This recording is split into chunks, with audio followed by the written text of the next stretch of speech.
fighters ready. Engage. I've got to find a way to say it's over now. Warning.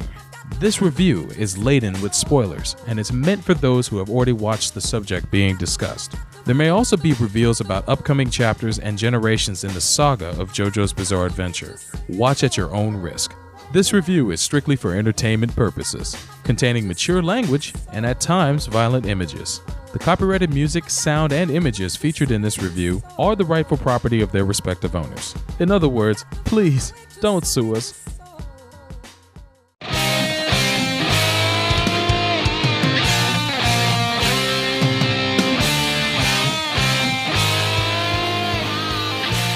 Yada yada zay, gang.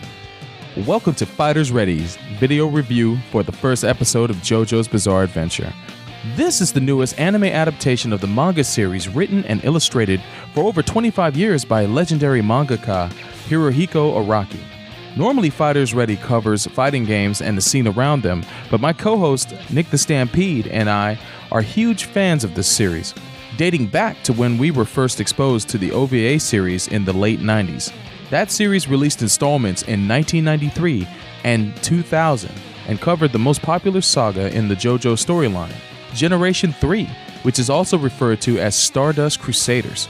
We recently reviewed the latest re-release of the fighting game from Capcom on our podcast, which you can find at fightersready.net. However, this new anime series takes us back to the very beginning, where the adventure all started. The initial saga, Phantom Blood, introduces us to the very first JoJo, Jonathan Joestar, and the man that becomes his mortal rival and a threat to all his descendants, Dio Brando. My name is SongeLeReveur, and join Nick and I for this review of JoJo's Bizarre Adventure Episode 1, Dio the Destroyer.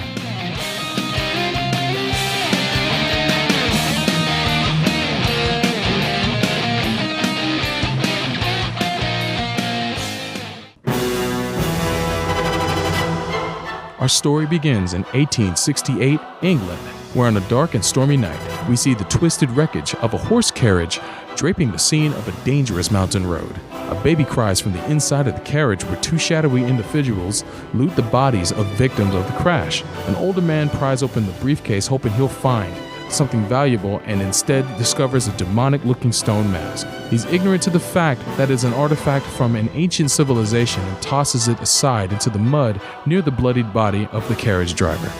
One of these looters is none other than the scumbag Dio Brando, who is caught by surprise when one of the victims turns out to still be alive. He turns out to be an English nobleman by the name of George Joestar, and he assumes that Dario has come to his rescue. Ever the quick schemer, Brando hides his true intentions, intending to take advantage of his wealth. Dario informs Lord Joestar that although his wife perished in the crash, his infant son miraculously survived. While they converse, a trail of blood eventually reaches the stone mask, and upon contact, killer spikes emerge from it, although no one notices. Fast forward to 1880. We are reintroduced to George on the luscious Joestar estate in the English countryside, as he and his servants now watch his 12-year-old son, Jonathan Joestar, depart the grounds with his trusted dog, Danny, for their daily adventures. We are whisked away to the city to find an ailing Dio Brando, who demands whiskey from his son, Dio, instead of medicine by throwing an empty whiskey bottle at him. We get a juxtaposed montage of Jonathan's life of privilege as Dio endures the school of hard knocks, hustling saps at games of chess while getting beat up when collecting his winnings. The beatings don't stop there. Jonathan gets into a fight to defend the honor of a young lady, being bullied by unruly chaps, and is beaten badly when they discover he is a Joestar. Elsewhere, Dio's dying father gives him a letter to send to Lord Joestar, requesting that George take in Dio as his ward upon his death as a final favor to Dario. At the foot of his father's grave, a spiteful Dio reveals that his father abused he and his mother, blaming Dario for her early demise. Dio spits on his grave and departs for his new life at the Joestar estate. As a defeated Jonathan returns home, a carriage coincidentally pulls up. With dramatic flair, Dio Brando jumps out of the carriage, epically glaring at Jonathan upon his landing. Jonathan, along with everyone at the estate, is expecting Dio and introduces himself to Brando by his nickname JoJo, based on the beginning syllables of his first and last name and the trend that will continue with all the protagonists in each generation of this saga. Their fateful encounter is interrupted by JoJo's dog Danny, who comes out to greet Dio, only to be severely kicked in what Dio claims to be self-defense, when in all truth, Brando just doesn't like dogs. Enraged by Dio's sadistic behavior, JoJo is ready to come to blows with his guest when they are stopped by the arrival of George Joestar. George welcomes Dio into his home and tells his servants to treat Dio in the same manner that they already accommodate JoJo. The stone mask, now hanging on a wall in the grand entrance, catches Dio's eyes as he takes in the sights of his opulent and new surroundings. When George is leading them upstairs to Brando's new quarters, JoJo tries to put the incident with Danny behind him and makes the friendly gesture to help out with Dio's luggage. Instead, he is met with violence as Dio knocks him down, warning him to never touch his belongings. Quietly, he whispers sweet hate into JoJo's ear, relaying to him that he has aspirations to be Lord Joestar's #1 son and usurp JoJo as the rightful benefactor of his father's estate. And so begins a barrage of psychological warfare and physical punishment aimed at Jonathan Joestar from the demented machinations of Dio Brando. At home, Lord Joestar scolds JoJo in regards to Dio emerging as the better student and exhibiting the most etiquette of the two. On the physical front, Dio challenges JoJo in a boxing match, and although Joestar is formidable, he is no match for Brando's dirty tactics and street fighting background. Dio also spreads rumors about JoJo being an untrustworthy snitch, causing him to be alienated by people that once called him a friend. Aside from Danny, the only person outside his home who shows JoJo any affection is the young girl he stood up for on the day that Dio arrived. Losing his bloody handkerchief from the fight with the bullies, the girl, Arena Pendleton, returns it, cleaned and with a basket of grapes. This gesture of kindness makes them fast friends, and JoJo soon begins to court her. Dio isn't having it. In order to crush JoJo's spirits further, he forces himself on Arena, stealing her first kiss and beating her when she attempts to wash it away with muddy water. Not long after that, JoJo finds out and goes on a tear to find Dio and bestow upon him a righteous beating. He locates Dio waiting for him back at the mansion, and JoJo is quickly thrashed by Dio's superior fighting skill when attempting to throw down. JoJo realizes that he needs to take a stand and defeat Dio for all his wrongdoings, otherwise his devilish ways will only continue. On the other side of the coin, Dio believes if JoJo is beaten here, he will always fear him. Brando intercepts another assault from JoJo, but makes the shocking discovery that after countering him, JoJo purposely allowed himself to be kicked in order to counter Dio with a severe headbutt. Dio proceeds to receive the beating of his life, as Jonathan wrecks him with a barrage that would make Captain Kirk proud. During JoJo's stunning comeback, he uppercuts the taste out of Dio's mouth, splashing blood upon the stone mask hanging on a nearby wall. It causes it to fall to the floor after lethal spikes spring out of it, much like how it reacted on the day of the carriage crash 12 years ago. Left in tears and totally unhinged, Dio brandishes a knife and is about to retaliate in murderous fashion when they are caught by Lord Joestar. Dio quickly hides the knife, and George believes JoJo to be bullying Dio and sends them both to their rooms. Sometime later, JoJo laments on how Dio's actions have tarnished his relationship with Arena, while watching her from afar in the shadows. Back at the ranch, one of the groundskeepers notices a wooden crate stuffed into the mansion's incinerator and thinks nothing of it, setting the rubbish inside of it ablaze. Moments later, he is alarmed by a ruckus sounding from inside the furnace as something inside is desperately fighting to get out. When JoJo returns home, he is met by his father at a memorial freshly erected for Danny, the poor soul burned alive inside the wooden crate. JoJo suspects foul play by Dio, but the servants claim that Brando was at the academy at the time that Danny perished. Jonathan, in complete shock, cries himself to sleep. While in town, Dio revels in disposing of JoJo's precious dog. Brando also comes to the stark realization that due to losing his own composure, he lost the fight with JoJo. He also noticed that when pushed to his limits, JoJo also grows stronger as an adversary, and if he is to accomplish his goal of denying Jonathan his birthright, he's going to have to find a different way of going about his terrible plan. The narrator relays that 7 years pass as the episode closes on the devilish stone mask that will soon tie the destinies of the Joestar family and Dio Brando together.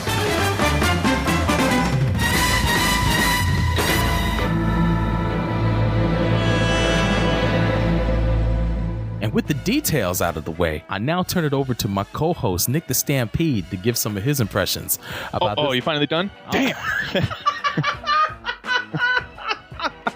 I talk way too much, but You had to educate them, though. No doubt. Just to give them a little taste of what they're in store for. And Nick the Stampede, what are some of your thoughts on this first episode of JoJo's Bizarre Adventure? Well, first of all, I couldn't be happier that it's finally coming back. Man. They finally have some more JoJo to watch. I remember when you posted up on our, I believe it was our Facebook page, right? Fighters Ready. I had completely forgotten about the release date. So I'm really glad that you had posted that because I completely forgot. And then when you told me it was live, like even just the Raw, I was like, I had to watch it too, just like how you had said that you were going to do. Oh, yeah. Because we know what's happening. We don't need subtitles.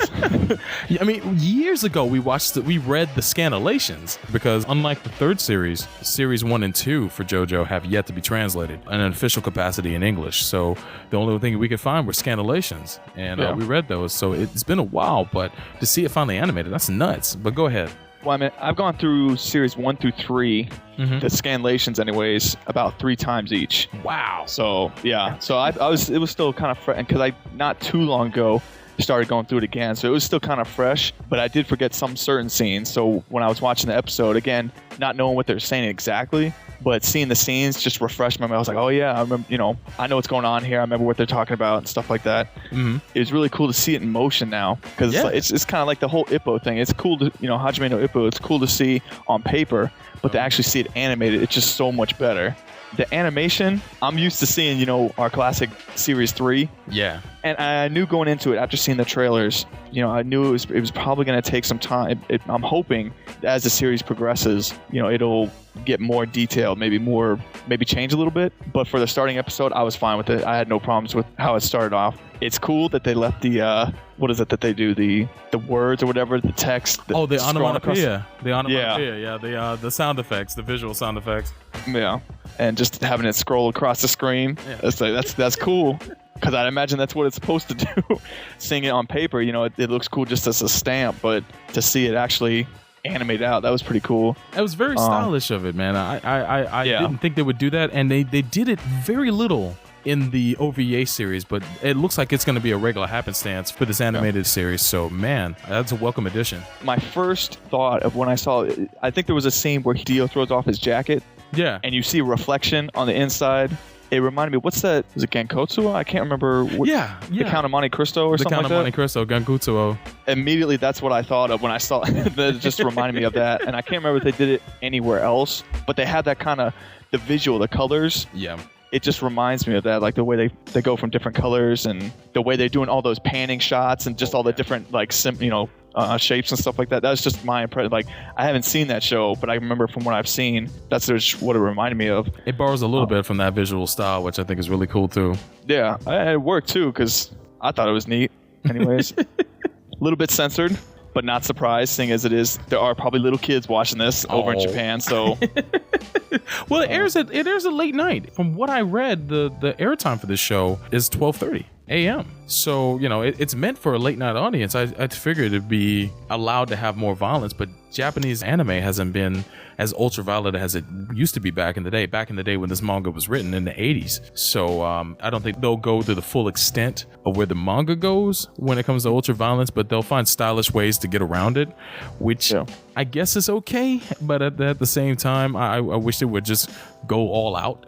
Yeah. It's like if you're bringing a series as violent as JoJo, kind of needs to be close to it, which, they do, like you said, they do tackle some of those things, but some of the other stuff that I was, we know what happens. Yeah. And it's like, so it's like we're expecting, they're waiting to see it. It's like, so now it's, to me, like from now on, the show's probably going to be a guessing game. Is, oh man, are they going to show this? Oh yeah. Are they going to show that? So we'll know what happens. We know what it looks like, but wonder if they're going to show it or not. I won't spoil what it is, but there's one key scene later on in this first saga that really, really, really is so disturbing that if they showed it, I would not know what to do with myself. It's the one thing I wouldn't want to see, although I'm certain they'll allude to it, but it shows up towards the tail end of this first saga for JoJo. And let me tell you something, it might make some people laugh, but it made me sick to my stomach when I saw it. So Yeah, but that's the thing about the manga is when you read the manga for JoJo, there's horror around every fucking turn of the page. You never know what's going to be on the next page. Yeah, and that's the thing about reading manga, which is so an outstanding experience. When you flip the page, sometimes surprises are awaiting you when you flip the page, and I hope this show can replicate those surprises as well. The show is moving extremely fast.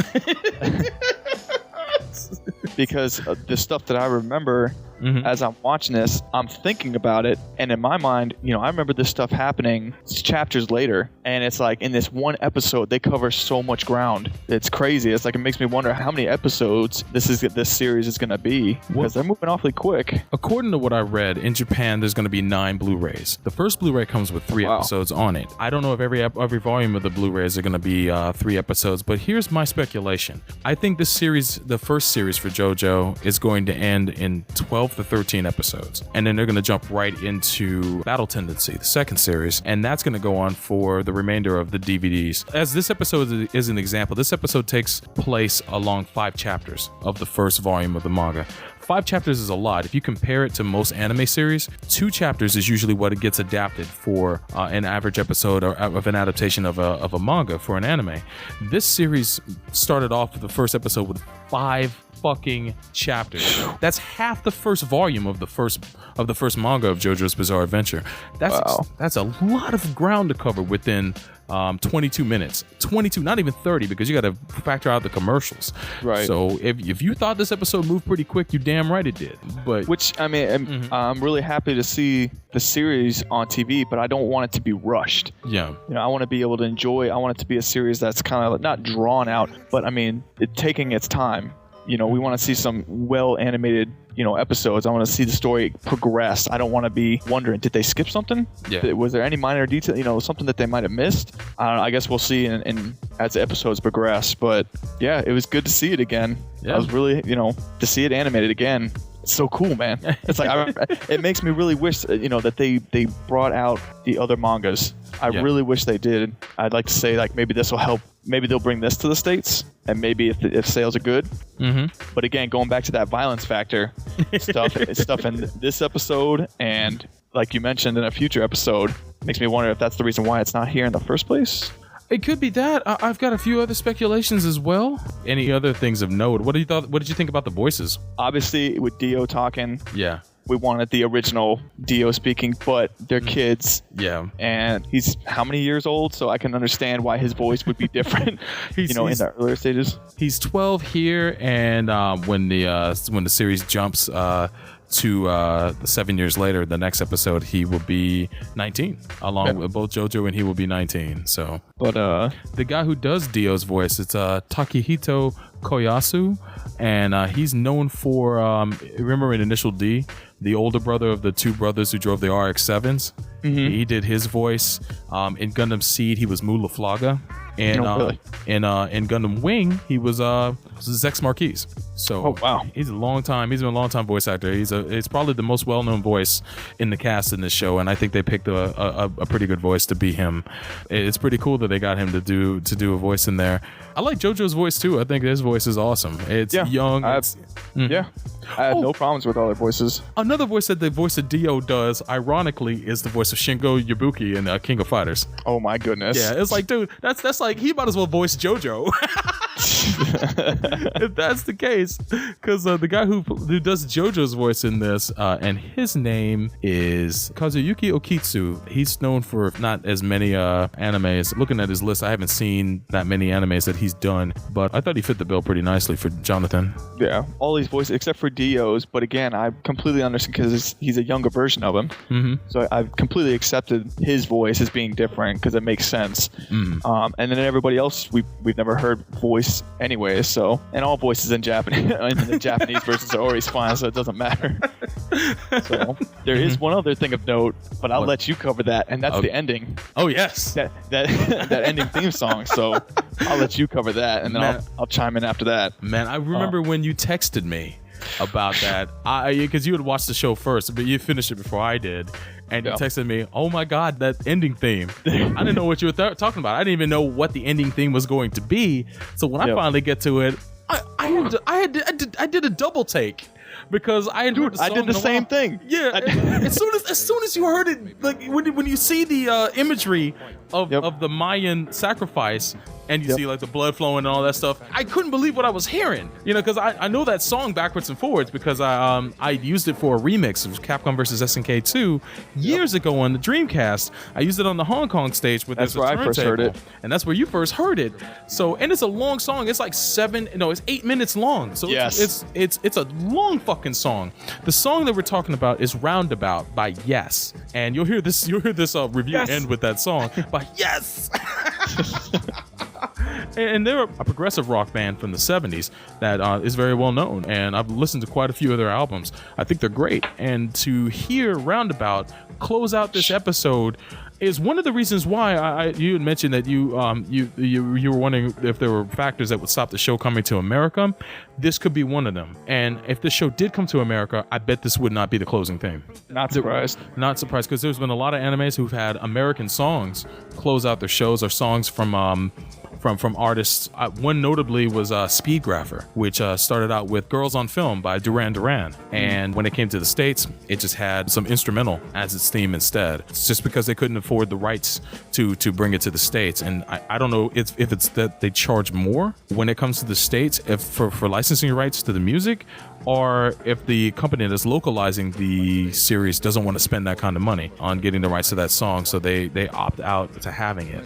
So that's one of the benefits of watching this as it airs in Japan, and I dig it. And that's the thing about JoJo. There's a shit ton of musical references in JoJo. You'll notice that as the episodes progress, characters will show up. One in particular is Robert E.O. Speedwagon, which is an homage to R.E.O. Speedwagon, another band. Dude, Dio himself. Dio Brando is a merging of Ronnie James Dio and Marlon Brando, the actor. Ronnie James Dio being a wizard metal dude. Holy devil! Yeah. That's my shit. I lost my mind when I heard that theme song playing at the end. Just like you, I was like, is this really what I think? Do. It's like, no. This is amazing. It's rare when you watch a new anime and it ends with a song you fucking know. Yeah. Yes. When we watch like The Sopranos, or we watch Boardwalk Empire or some show and it closes out with a song you know, that's just cool. You know, it's just like, okay, you come to expect the show has a soundtrack and they're borrowing things from that, but you never thought that an anime that you watch would have that too. And to hear that in JoJo, I'm looking forward to the next series and what song they're going to pick for that. One of the things I noticed was the name of the series, JoJo's Bizarre Adventure. The name of the protagonist is actually based on a Beatles song called Get Back, where the opening line is, JoJo was a man who thought he was a loner.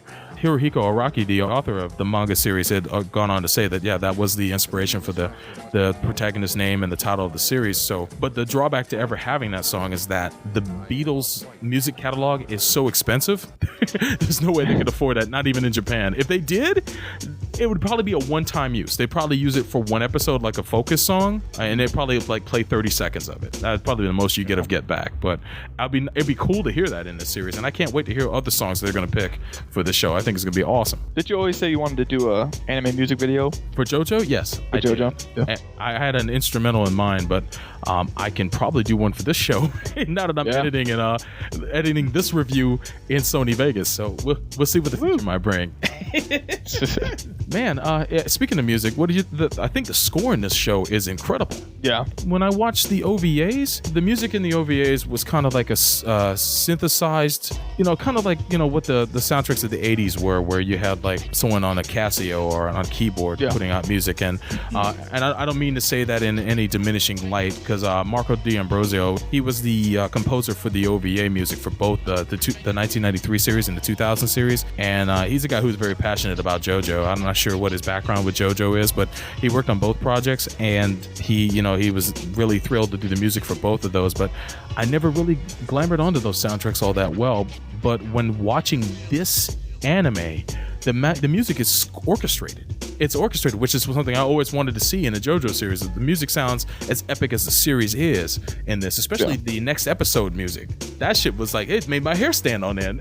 Yeah, it's like all the music that they play, and it just fits, especially in that time era. Exactly, it just flows. It works very well, and Hayato Matsuo, he does the music for this series, so My hat's already off to him. I can't wait to hear the soundtracks once they finally come out. I'm giddy about that music. Goddamn. I will say one of the drawbacks to, I guess, this series being done by a different production company than the people who did the OVAs. The people who did the OVAs were Super Techno Arts. The company that's behind this is David Production, and I honestly think that they did a great job here. Even if the animation is not as good as, say, OVA quality, it fits very well for the TV series that it is. But when it came to the OVAs, the sound was done by Skywalker Sound. So yes. all the sound effects that we know from JoJo, just listening to the OVAs, it's incredible the sound effects they picked, because none of them sound like they're from Earth at all. It sounds like just nothing you've ever heard in anime before. And you've ever watched the behind the scenes on the DVDs, which Nick and I proudly own for the OVA series for JoJo, they talk about how much work they put into the sound for the OVAs. I don't think the sound effects are done by Skywalker Sound in this one, and it probably would have cost a fortune for them to do it for this time around. So maybe I'm wrong. I'd like to be wrong, but there's really nothing in the first episode that would require too much work from Skywalker Sound anyway. It's when Stan starts showing up that they're going to be needed. So, But I'll just go over some of my thoughts real quick. I had mentioned the animation, it's rough in some areas, but when it comes to certain scenes that demand it, like the fights between Dio and Jonathan, the animation really comes through. A drop in the quality that we witnessed from the OVA series, but perfectly suitable for a TV series. The style of the manga is faithfully presented in this anime adaptation, even more so than the OVAs from 1993 to 2000, and even the viewer gets touches of the iconic onomatopoeia that JoJo's Bizarre Adventure is known for. As Nick had mentioned, the two-edged sword for this episode is the incredibly fast pace of the story, as it's adapted by half of the damn first book of the manga. This works to the advantage of the episode for the most part, but we do miss out on a few key scenes, including the violent death of Danny. So you can take that if you want to. Some dog lovers would not want to see what happens after Danny bursts out of the when he bursts out of the incinerator. But yeah, the manga does show that. This is another reason to read the manga, honestly. So and it makes you value the manga even more. Although I will say the art style in the anime, I'm loving.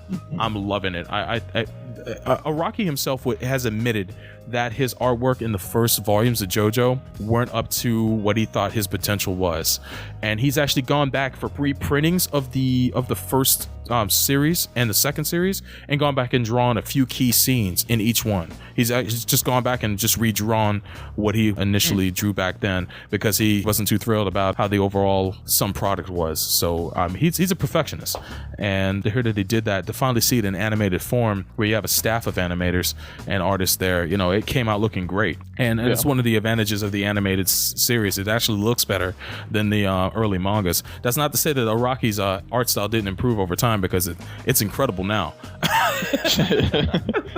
I feel sorry for any animator that's got to emulate what he draws nowadays. So I guess they got it easy. But that ending theme by Yes, man, incredible, man, dude. I can't wait for the next song to be picked. And any last thoughts before we close this review out? I look forward to the next one. Hell yeah, man. Can't wait. Speedwagon, dude. And we got some grown ass men this time, dude. Grown.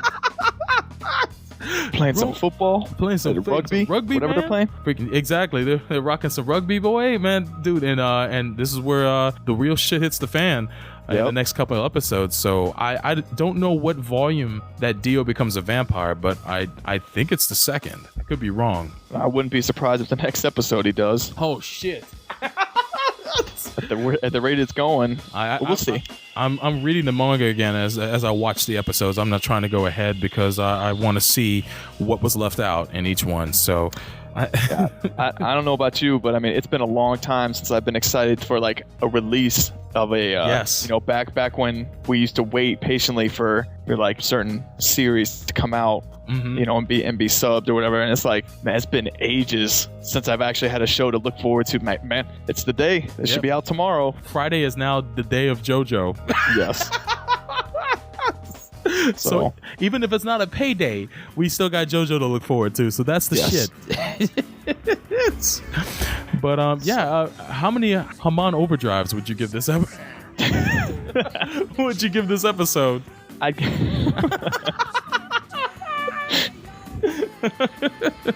I'm in between 4 and 4.5 out of Haman's. Haman beams out of 5. Nice. I would definitely give this episode, because I know there's going to be episodes that surpass this. I have to weigh against how fast it goes a little bit. So I'd probably give it 4 Haman overdrives out of 5. Yeah. And that I didn't come to that decision lightly. If anything, I initially wanted to give it 5 out of 5 because the fact we have a JoJo series on TV, Jesus, man. But we're not G4. No, okay. we're not. So, but it's great to have it here, and we're both definitely looking forward to the next episode, which will air this Friday. Keep your eyes peeled. Oh, one last thing I do need to add. For those who are behind the production of this series, thank you for putting it out. I primarily mean the people who actually are animating the series and airing it in Japan. I would love to support this series officially. Nick and myself, we own lots of things that are JoJo related here. Both of us have the DVDs and the manga, as we mentioned, the mangas that were released by Viz Manga here in the States, and the DVDs that were released by Super Techno Arts. I even have an art book. That was like a 2 to 3 year hiatus. That was a bizarre adventure on its own. Collecting those things. Getting those DVDs was no easy task, and we had to go and search high and low for some volumes. And I even have an art book for JoJo that chronicles some of the earlier series. But we would love to support the series out in the States. I know that the Blu-rays themselves come with English subtitle track on it. And if you import them, are going to run you almost $100 a piece. Okay. Well, yeah, they're pretty fucking expensive. Aren't they region? Is there a different region code too? No. Blu-rays are the same region for Japan and America. So you can actually I guess they anticipate people actually importing them. Really diehard JoJo fans, but I can't fork out that much dough for just 3 episodes of an anime. I'd actually fork out that much for the entire series. But I understand the reason why they price them that high, because that's what the market in Japan pretty much is, comfortably set at. So we have to hold that L. But yeah. I do like the fact that they put English subtitles on there, and if they're going that far, why not stream the series? I just recently signed up for Crunchyroll on PS3, and I'm loving watching series like Sword Art Online and Total Eclipse, and they're recently airing in Japan. Why can't we get this on Crunchyroll or Hulu? Hulu has up-to-date animes that are airing in Japan as well right now with subtitles. So being that this anime is in part being produced by Warner Brothers, they have an anime division, which I knew nothing about until this anime was getting ready to come out. I don't think it'd be that much of a stretch to work something out with one of the streaming companies to get this series out there so that we can watch it officially. This is nothing against those fan subbers that are out there putting this out, because without them, there would be no review. But yes. But I would like to actually support this in a more official manner, and judging from all the reviews that have been posted up here on YouTube in regards to this, it's no surprise that this series is taking off as well as it has. It even was a trending topic in Japan when it aired. So if that doesn't say a lot, I don't know what does. I followed the trends on Twitter all Friday as well, with people talking about the show, and they were really excited. So, and we're talking Americans and people all around the world. So, getting back to what you said about stuff localized in the States, I'm pretty sure we've owned everything that's come out in the state that's localized by some company. Yeah, basically localized by American companies. I'm pretty sure we've supported. Yeah, we've gotten everything there. So exactly, and I would do the same for this series in a heartbeat. Absolutely. Yeah. So if you not that our individual voices matter, but if there are any companies out there like Sentai or official streaming sites like Crunchyroll and Hulu that are interested in picking up the show and start to put it out there, I would watch it gladly on you guys and support it and click on the ads every time that ads come up. Yeah. I would click the fuck out of those. So do us a solid and bring it out here, and so that we as JoJo fans can support it. If you haven't noticed, we're very passionate about the show. Hell yeah, and we'll continue to be as anything JoJo related. and we'll continue to be as these episodes progress. But that is it for our review for the first episode of JoJo's Bizarre Adventure for the first series, Phantom Blood. This episode, of course, is Dio the Destroyer, and we'll be back for episode 2 for the reviews of JoJo's Bizarre Adventure. We'll see you guys later. Later. 2 fingers.